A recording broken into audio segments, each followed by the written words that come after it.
24 साल की लड़की ने सॉल्व किए 7,000 साइबर क्राइम।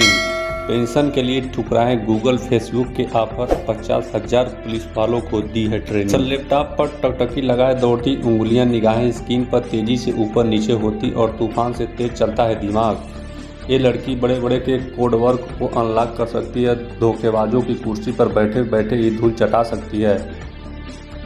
हम बात कर रहे हैं गाजियाबाद की कामांची शर्मा की। महज 24 साल की उम्र में कामांची ने साइबर क्राइम के 7,000 से अधिक के सॉल्व कर दिए। 50,000 पुलिस वालों के बीच जाकर हैकर्स को ऑनलाइन दबोचने की ट्रेनिंग दे चुकी है। इसलिए तो खुद यूपी पुलिस वाले उन्हें जीनियस गर्ल कहकर बुलाते हैं। इतनी कम उम्र में कामांची ने ऐसे कठिन मामलों को सुलझा दिया है जो पुलिस के लिए सिरदर्द बने हुए हैं। इसी स्मार्टनेस के लिए उन्हें लंदन बुक ऑफ अवार्ड का एशिया बुक ऑफ रिकॉर्ड जैसे सम्मान मिल चुके हैं। ये पुरस्कार सबूत और कामांची की मेहनत की है, उनकी लगन और उनकी हार न मानने वाली आदत के लिए, जिसकी वजह से आज सैकड़ों परिवार बर्बाद होने से बच गए। कामांची ने जिन लोगों को हैकर्स के चक्कर में बचाया, वो आज भी उन्हें देवी मानते हैं। यूपी के गाजियाबाद के एक मिडिल क्लास फैमिली से आने वाली कामांची बचपन में इंजीनियर बनना चाहती थी, लेकिन कॉलेज के दिनों में उनकी एक आदत आगे चलकर उनका करियर बन गई। कामांची कहती है 12वीं पास करने के बाद से ग्रेजुएशन के लिए गढ़वाला यूनिवर्सिटी उत्तराखंड चली गई। कॉलेज के दिनों मुझे इंटरनेट पर हैकिंग करने का बहुत मज़ा आता था। मैं पढ़ाई के साथ साथ मस्ती में भी अपने दोस्तों की आईडी हैक कर लेती थी। फिर वही लोग अपनी लॉक हुई प्रोफाइल खुलवाने मेरे पास आते थे, लेकिन असली झटका तब लगा जब मेरी खुद की नकली फेसबुक आईडी बन गई।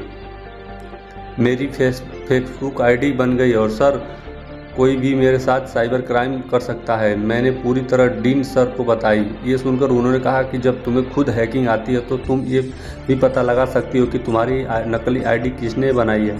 उनकी ये बात मेरे दिमाग में क्लिक की। मुझे समझ आ गया कि हैकिंग से इन्वेस्टिगेशन भी हो सकती है।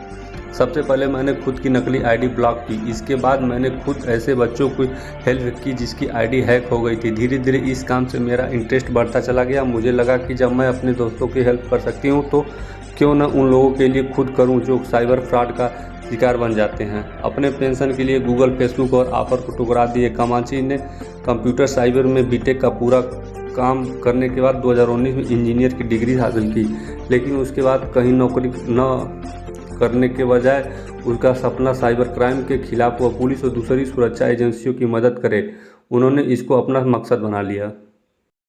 कामांची कहते हैं, कॉलेज के बाद बड़ी बड़ी कंपनियों ने मेरी नौकरी के ऑफर मिले। मुझे गूगल, फेसबुक की तरह से एथिकल हैकर के तौर पर बेहतर सैलरी पैकेज का बुलाया गया, लेकिन मैंने सभी ऑफर ठुकरा दिए। मैं नहीं चाहती थी कि मैं किसी विदेशी प्राइवेट कंपनी में रहकर नॉर्मल सी ऑफिस लाइफ जीता हूँ। मेरा ड्रीम था कि मैं साइबर सिक्योरिटी की फील्ड में देश की सेना और पुलिस की मदद करूं, उनके साथ काम करूं। इसलिए मैंने हमेशा अपने पैशन को फॉलो किया है। 24 साल की कामांची ने सिर्फ भारत ही नहीं बल्कि श्रीलंका और दुबई पुलिस के साथ भी काम किया। उन्होंने विदेश जाकर पुलिसकर्मियों को साइबर अपराध रोकने की ट्रेनिंग दी है। फिलहाल वो युवाओं को इंटरनेट क्राइम और फ्रॉड रोकने के प्रति जागरूक कर रही हैं। कामांची को गृह मंत्रालय की तरह से काम करने का ऑफर मिल चुका है। उन्हें नेशनल पुलिस ग्रुप नाम का एक मिशन मिला है, जिसमें जम्मू कश्मीर से लेकर कन्याकुमारी तक उन्होंने 30 से ज़्यादा शहरों में तैनात IPS अफसरों और पुलिसकर्मियों को साइबर सिक्योरिटी की ट्रेनिंग दी। अपराध रोकने के लिए भारत में बने कठोर साइबर लॉ। कामांची कहती हैं, हमारे देश में साइबर अपराध रोकने के लिए सबसे ज़्यादा ज़रूरी है कि यहाँ कठोर साइबर कानून बने। अगर कोई कानून बनता भी है तो उसे संसद में पास कराने में 5 से 6 महीने लग जाते हैं। इतने वक्त में क्रिमिनल्स के पास नई ट्रिक आ जाती है। फॉर एग्जाम्पल, अभी हमारे यहाँ लोगों को इंटरनेट फ्रॉड से बचने के लिए बताया जा रहा है कि किसी को OTP शेयर ना करें, बैंक डिटेल ना दें, लेकिन अब अपराधियों ने फ्रॉड करने के नए तरीके अब खोज निकाले हैं। आज की डेट में AI फ्रॉड आ चुके हैं, जिसमें आपकी आवाज़ को क्लोन करके क्राइम किया जा रहा है। वीडियो क्लोनिंग फ्रॉड में आपकी फ़ोटो में एनिमेशन लगाकर आप जैसी ही आवाज़ में आपके किसी रिश्तेदार से पैसे मांगे जाते हैं। आधार कार्ड हैक करके आपका बैंक खाता खाली कर दिया जाता है। सीधी बात है कि वक्त के साथ चोर स्मार्ट हो चुके हैं, तो ऐसे में हमें पहले से ज़्यादा जागरूक होना पड़ेगा।